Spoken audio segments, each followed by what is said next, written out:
6 কাঠা জমির ধান বিক্রি করলে কত টাকা লাভ হয় সেটাই আমি আজকে আপনাদেরকে জানানোর চেষ্টা করব।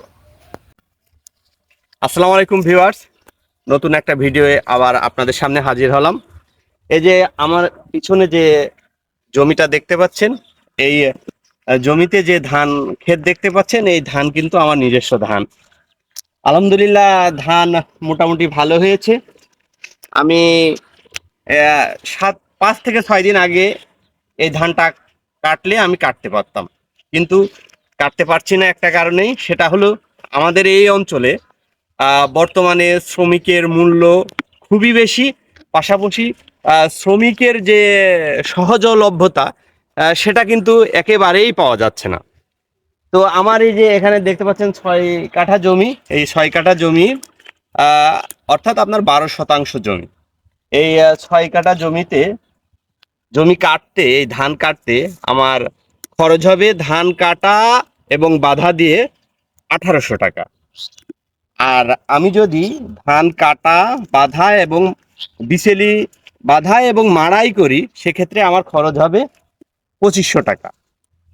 আচ্ছা, এই 6 কাঠা জমিতে আমি কত মন ধান পাবো? হয় 7 মন, না হয় 8 মন। আচ্ছা, আমি 7 মন করেই ধরি। বর্তমানে ধানের বাজার মূল্য কত জানেন? 1200 টাকা মন। তাহলে আমার এই জমিতে যদি 7 মন ধান হয়, আমি যদি বিক্রি করি, তাহলে আমি টোটালি টাকা পাচ্ছি 8400 টাকা। 8400 টাকা আমার পকেটে উঠছে। কিন্তু এখানেই কিন্তু শেষ নয়। আপনি যখন ধানটা শুরু করলেন, ধান লাগানো শুরু করলেন, তখন কিন্তু আপনার এই জমিতে 3টা থেকে 4টা চাষ দেয়া লেগেছে, সেখানে একটা খরচ গিয়েছে। তারপরে সার প্রয়োগ করেছেন, তারপরে ধানের বীজ সংগ্রহ করেছেন, বীজ দিয়েছেন, বীজ লাগিয়েছেন, সেখানে একটা শ্রমিকের খরচ গিয়েছে। 3 থেকে 4 বার আপনি সার প্রয়োগ করেছেন, কীটনাশক দিয়েছেন, সেই খরচ হয়েছে। পাশাপাশি আপনার এই ধানে মিনিমাম আমি 3 থেকে 4 বার স্প্রে করেছি, সেই খরচ হয়েছে। তাহলে আপনারা বুঝুন 6 কাঠা জমির ধান বিক্রি করে আমার পকেটে কত টাকা আসছে। এই হলো বর্তমান কৃষকের অবস্থা।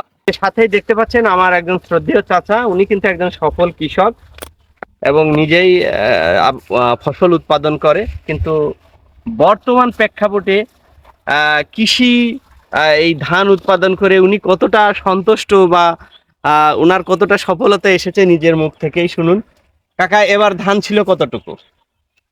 3.5 বিঘে। 3.5 বিঘা। তো আপনার ধান কাটা, বিচেলি বাঁধা, মাড়াই করা এবার কত টাকা করে যাচ্ছে জনের? ওর কাছে গেলাম, ওরা চাচ্ছে 10,000 টাকা করে, তাহলে ধান কাটিয়ে নিয়ে যেয়ে মাড়াই করে দিবি 10,000 টাকা। তাহলে আপনার কি থাকছে? আমার তো দেখছি যে কিছুই থাকে না। আগে নিয়া খরচ, ওই নিয়া খরচ দিয়ে ওরা বলেছে যে এই 10,000 টাকা, হ্যাঁ, কিন্তু বিষয়টা হচ্ছে যে আমার কি থাকবে, আরো লিসের হয়ে সব কিছু থাকছে। লিস নিয়ে পর 16,000 20,000 টাকা করে লিস। দর্শক, তাহলে দেখুন বর্তমানে কৃষকের কি অবস্থা। সার কি ঠিক মতন সার পেয়েছেন? না, সারের সারেরও ওই সংকট ছিল, সার তো ঠিক মতো পাইনি। শিখো ওই বাড়ি কিনতে গেলেই পারে 1800-2000 টাকা ফসফেট, আর ঘরে আনতে গেলে মাঝে মাঝে 1 কেন্দ্রে কিনতেছে, আর ওই যে নেই, এই অবস্থায় কিন্তু চলছে। এই অবস্থায় চলছে। তাহলে বুঝুন কৃষকের আসলে কত কষ্ট হয়। যে কৃষক আমার আপনার মুখে অন্ন তুলে দেয়, সেই কৃষকই আসলে ভালো থাকে না। 1,000 টাকা করে ধান, 1,050 উঠতে 1200, এর বেশি না, হইলে বেচলাম সেদিন 1,030 টাকা কেজি। 1030 টাকা করে। দেখেন বর্তমানে আমাদের কৃষকের কেমন অবস্থা।